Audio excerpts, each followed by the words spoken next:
A CBC News exclusive this morning, the harrowing story of a mountaintop rescue on Cape Breton Island.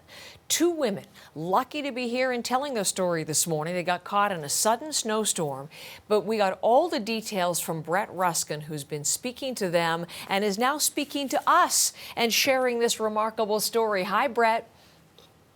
Good morning, Heather. Just a remarkable story, as you said, indeed. And I mean, these are locals. These are folks who say that they've been traveling the Cabot Trail for generations.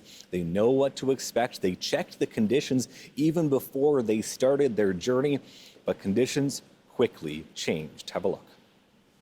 Hi, we're on top of North Mountain. I don't think we can get down. This is the actual satellite phone emergency call made by Christina Joe and Tara Camus earlier this month.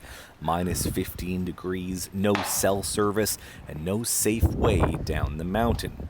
The pair had been driving the 300-kilometer Cabot Trail, something they've done dozens of times before. Christina often uploads videos of her drives like this one in 2019. I'd say it's probably 14 feet high right there. Yeah, I got a couple of pictures. On that same 2019 video, she captured this. The emergency shelter looks very tucked in there. It's the same shelter atop North Mountain that would save her and Tara 2 years later. That recent drive started with a check of the conditions. Skies clear, highway passable. So we said passable. Well, she's got a good car. Yeah. Winter tires, brand new car. How quickly did things go bad? In a matter of 10 minutes, I'd say, yeah. The mountain road froze, winds picked up, their car lost traction. And when I couldn't get it to stop and it just kept sliding back and going like towards the guardrail, I was like, okay, this is how it goes. Tara took over the driving and eventually got them safely to that emergency shelter. There's 3 emergency shelters located around the Cabot Trail. And it just so happens this one had a satellite phone system installed just 3 months earlier. You get linked directly to our Parks Canada Emergency Dispatch Service, which is located in Jasper, Alberta. Within about an hour and a half, a team had arrived to help the pair down the mountain. What's your guys' name for I remember who to thank?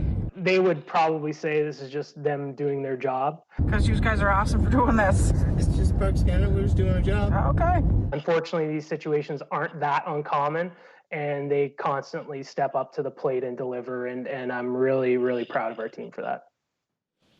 And so while these situations aren't that uncommon, you heard from the superintendent there, this was the first time, Parks Canada says, that this particular satellite phone in that shelter was used since it was installed just a couple of months ago for a rescue. And so what a unique system as well to press a button up there on top of the mountain in Cape Breton and be connected to Jasper National Park and get help from there. So it's a remarkable story, remarkable that it was caught all on video, and just great that these women were able to safely get off the mountain. Well, and thank you for bringing it all to us, because you're quite right to look, the fireplace that's there, all of the, the warmth, the supplies, everything there. Having driven that Cabot Trail, but in the summertime, myself, I mean, you must have as well, living in Nova Scotia, you just think about, it is spectacular, but those mountain passes, obviously, in the wintertime, a whole extra layer of danger.